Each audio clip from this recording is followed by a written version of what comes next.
So my name's Julian Hayward, I'm from RVT. We're very glad to be sponsoring this event and very glad to have you all here. I really enjoyed the day. It was great from the start. Good welcome straight away from Aaron and Julian of RVT. Just want to say a massive thank you to all for coming today. It does show a lot of support. We really appreciate it. We don't take it for granted. Firstly, I'd just like to say thank you to RVT for the opportunity to speak here today. I've attended these events a couple of times up in Scotland and found them really informative. We've had quite a lot of different speakers today. We've had the BRHS, we've had Stormwater Shepherds, we've had RVT Group, and we've had Asthma and Lung UK. I thought the range of speakers was really good, comprehensive knowledge of the subjects. Today I was talking on behalf of the Health and Construction Leadership Group. So I gave updates from the Respiratory Working Group, the MSD Working Group, the Mental Health Working Group and the Drugs and Alcohol Misuse Working Group.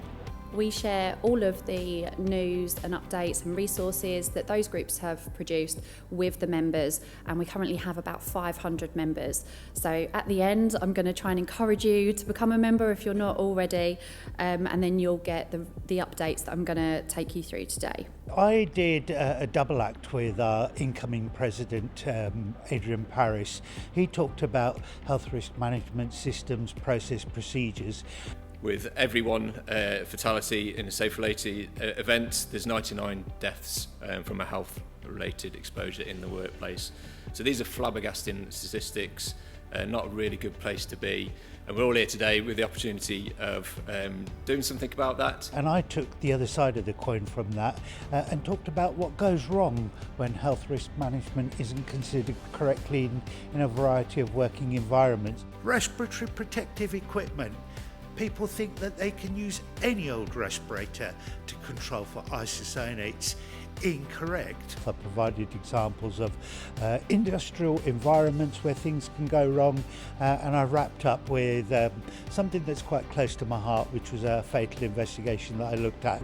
He was telling us about a 21-year-old who actually died on site because he was overexposed acutely to some harsh chemicals. He went to work, and on the second day he was found slumped over in that cut open IBC, which was full of dichloromethane and HF.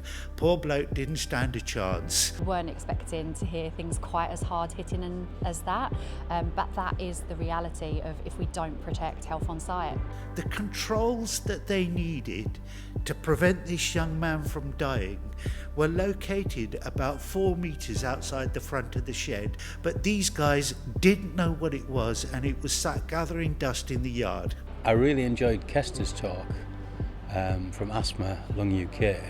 We're a patient-led organisation, and we're there to essentially support everyone with a lung condition, and we also campaign to make sure that lung health is really prioritised by the government and across different industries as well.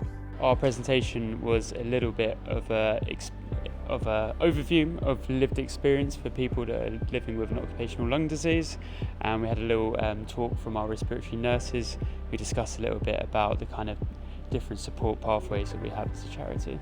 Some of the feedback about respiratory illness and the lack of awareness, and also the lack of diagnosis or quick diagnosis, is really important that we understand them issues quite quickly in the construction industry.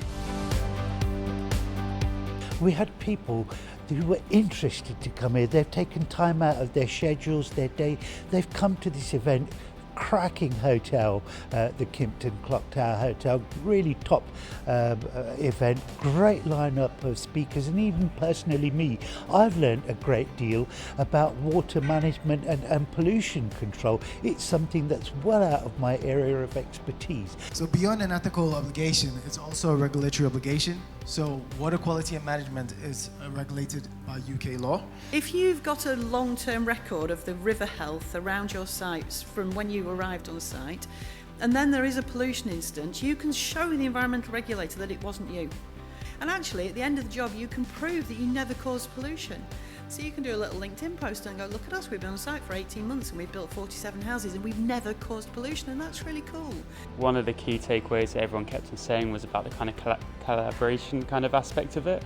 And I think particularly us, when we're trying to spread our message and our services across the industry, having invitations to events like this is so important. I had a good chat with a lot of people here today, quite a few of the guys from RVT and other people on our table. And it's really interesting to know what other people do and what they see as key issues on their site. So yeah, and these events are all about taking action. So the fact that we had the opportunity to get our thoughts on the table was just amazing, and it really lended itself to some really insightful conversations as well. So that was a really good aspect. It doesn't matter what your audience is. If somebody's taken one tiny piece of information away from today's event and they talk about it with their group and their peers, and those 6 people take it, we're spreading the message. So events like this, I fully endorse and support, and anything that either myself personally can do or through the BOHS, delighted to help and support in any way. Everybody is here with a common purpose, and that's to improve the industry in terms of occupational health. If we can take a measurable action away from today and implement it in our workplaces for the benefit of everyone on site, we will achieve something.